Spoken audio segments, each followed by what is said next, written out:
को अस्सलाम वालेकुम, नमस्कार, जय भीम, जय हिंद, जय जिनेंद्र।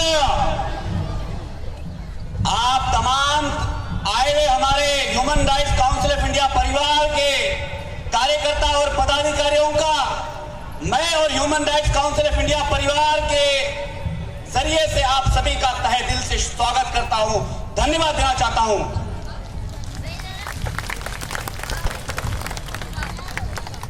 जिनकी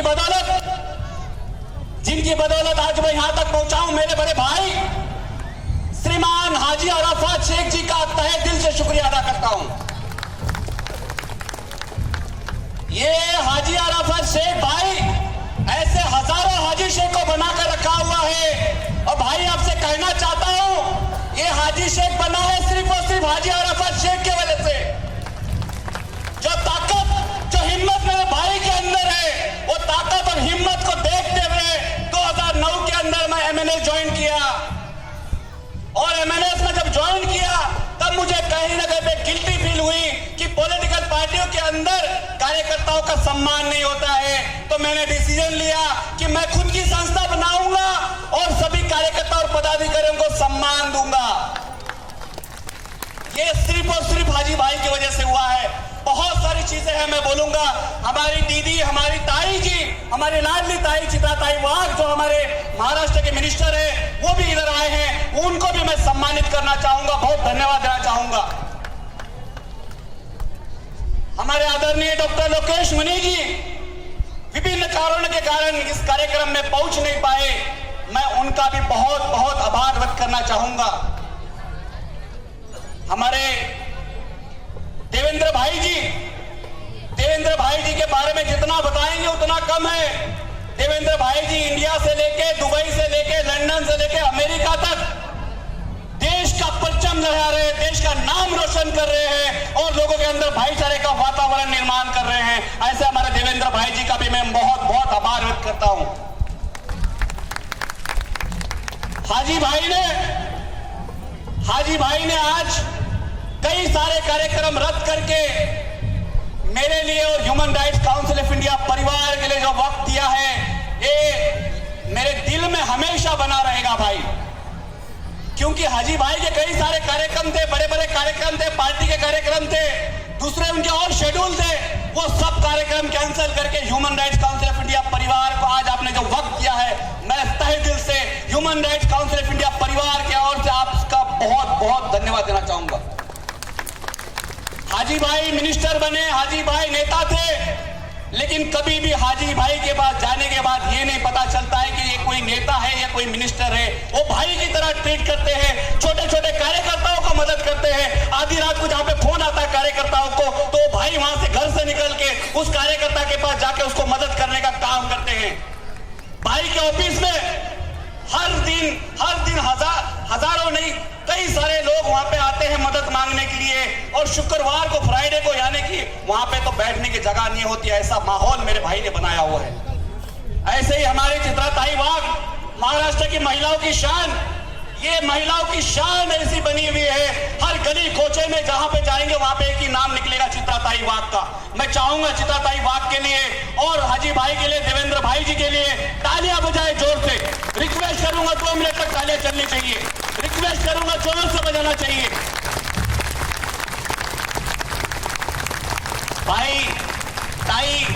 भाई जी, आप सभी का बहुत बहुत शुक्रिया। मेरे टीम ने भाई यहाँ पे 1.5 महीने से रात दिन एक करके इस कार्यक्रम का आयोजन किया है, इसलिए मैं पालघर के पूरे जिले की टीम को बहुत बहुत बहुत आभार करना चाहूंगा। हमारे ऐसे बहुत सारे लोग हैं, सबका नाम लूंगा तो कम से कम 100-150 लोग हैं, टाइम कम पड़ जाएगा। रात दिन अपना घर परिवार छोड़ के मेरे साथ में बैठ के यही ग्राउंड के अंदर बैठ के मीटिंग किए।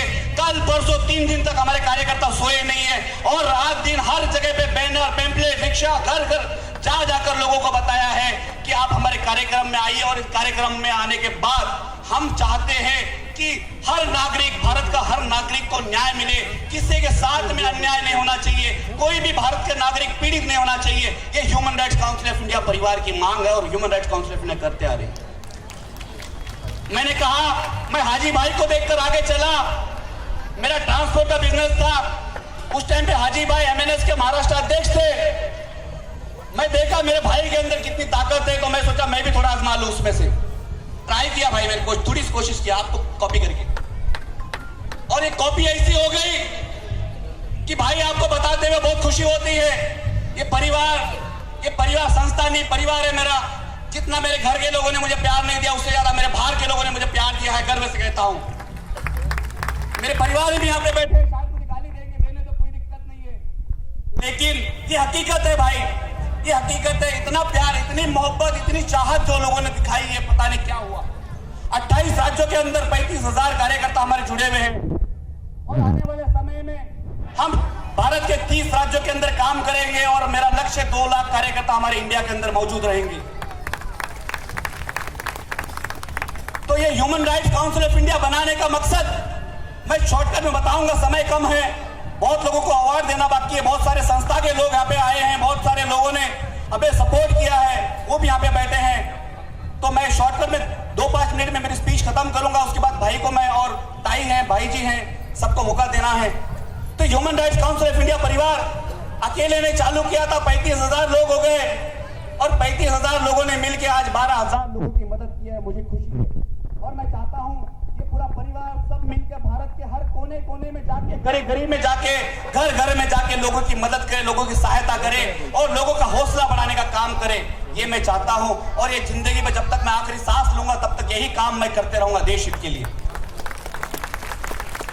मेरा मकसद ये नहीं मुझे नेता बनना है। मैं कभी भी आपको वादा करता हूं, सब लोगों के सामने वादा करता हूं, कभी मैं इलेक्शन नहीं लड़ूंगा, कभी मैं पार्टी ज्वाइन नहीं करूंगा। मैं समाज सेवा करूंगा, देश हित के लिए कार्य करूंगा, और लोगों को न्याय दिलाने का काम करूंगा। मेरे बहुत सारे लोग यहाँ पे आए हैं, कलकत्ता से, बैंगलोर से, सब जगह से आए हैं। मैं उनका भी तहे दिल से शुक्रिया अदा करता हूँ। बहुत सारे लोग रह गए, कर्नाटक 26 राज्यों से हमारे कार्यकर्ता आज यहाँ पे पहुंचे हैं, 5, 10, 20 जितने भी आ सकते हैं। बैंगलोर से 40 आए, कलकत्ता से 50-60 आए, ऐसे हमारे कार्यकर्ता यहाँ पे पहुंचे हैं भाई जी। Human rights council of India परिवार, हमारे भाई बैठे मुजफ्फर भाई, नाला सोपारा में जब भी तकलीफ आती है, प्रॉब्लम होती है, आधी रात को 2 बजे फोन उठाकर बोलते हैं, बोलो क्या काम है। हमारा छोटा सा भी कार्यकर्ता उनको फोन करता है, उनका एक फोन पे काम हो जाता है। ऐसे हमारे साथ में अमीर भाई हैं, ऐसे हमारे विश्वकर्मा जी, सतीश दुबे जी हैं, बहुत सारे पदाधिकारी हैं जिन्होंने नाला सुपारा के अंदर रहकर बहुत बड़ा काम किया है। ये नाला सुपारा का शहर का मुझे प्यार मिला है, और ये प्यार मैं चाहूंगा हमेशा बना रहे।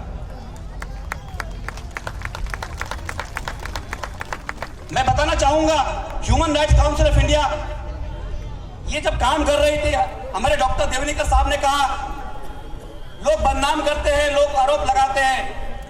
अरे देवनीकर साहब, ऐसा तो हो गया कि इतनी तकलीफ हो गई लोगों को कि हमारे 10 बैनर ही गायब कर दिए गए। लेकिन हमारी टीम ने बोला, भाई उन्होंने 10 निकाले हैं, हम 25 लगाएंगे, और डंके की चोट पे लगाएंगे। हमने 50 बैनर उस शहर वापस लगवाए। ये इतनी तकलीफ लोगों को होती है, पता नहीं किस चीज की तकलीफ होती है, पता नहीं लोगों को। अब हम तो अच्छा काम कर रहे हैं, फिर भी लोगों को तकलीफ होती है। सोचिए, तो ये चलते रहता है, आरोप लगाना काम होता है, अपना अपना खुद का एक नेचर होता है। किसी की सोच को हम बदली नहीं कर सकते, अपनी सोच अपन खुद को देखना चाहिए। और जिन्होंने मेरे साथ घिनौना काम किया है, मैं चाहूंगा अगर उनको कोई तकलीफ हो तो सामने आके बात करें, मैं जरूर उनको जवाब दूंगा।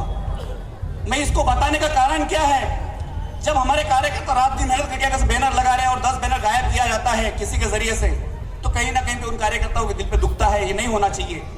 इसीलिए मैं मेरे कार्यकर्ताओं के तरफ से मैं एक उनका जो तकलीफ है वो बताने की आपको कोशिश किया हूं। हमारे यहाँ पे आए हुए तमाम मेरे भाई बहन, डॉक्टर देवनीकर साहब और human rights council of India का, मैं चाहूंगा एक चीज की गलती हो गई हमसे, थोड़ी माफी चाहता हूं। मैं आप लोगों के सामने एक ऐसे शख्स को बुलाना चाहूंगा, शायद आप लोग सुनकर सब लोग ताज्जुब हो जाए। अय्यूब अहमद जी, जहां पे भी हो खड़े हो जाइए। अय्यूब अहमद जी, कृपया करके स्टेज पे आइए।